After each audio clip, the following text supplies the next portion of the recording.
Graduation rates have hit a record high in Chicago. It's good news for a district that's struggled with dropouts for decades. The numbers can be a big selling point for high schools looking to attract students. At the most basic, graduation rates are calculated by taking the number of graduates divided by the number of freshmen who started at the school 4 years earlier. Researchers say that's a good method because it holds schools accountable for keeping students in high school and avoiding having them drop out. Chicago follows freshmen over 5 years to account for summer school and students who finish their credits in the following year. But beneath the official graduation rate is an important number that's never been publicly reported: the number of freshmen who actually graduate from the school they first enroll in. WBEZ and Catalyst Chicago found that half of all CPS high schools are holding on to less than 50% of their original freshman class. Now, to understand how so many schools can lose that many kids, and at the same time, CPS can report an almost 70% graduation rate, let's look at the calculation for a single school. Kenwood Academy is one of the few vibrant neighborhood schools in the city.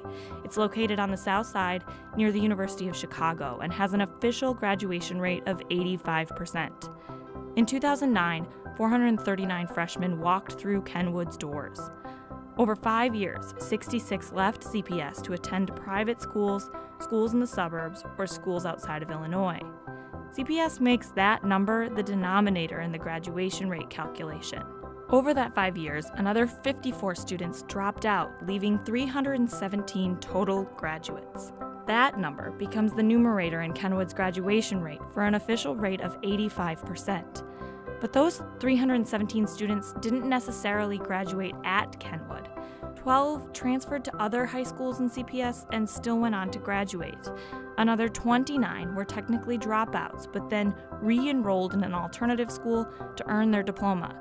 CPS started including these kinds of graduates in the graduation rate since 2007. So, at the end of 5 years, 276, or 57%, of the original freshmen who walked through the doors in 2009 graduated from Kenwood. Kenwood is holding on to a lot more freshmen than most Chicago high schools. They are just a random example chosen to illustrate what happens. The pattern is not unique. Most CPS high schools are seeing similar movement and similar differences between official graduation rates and the number of students who actually earn their diploma at the school they started as freshmen. To see all the official graduation rates and the percentages of freshmen schools are losing, explore the data and an interactive map at WBEZ.org.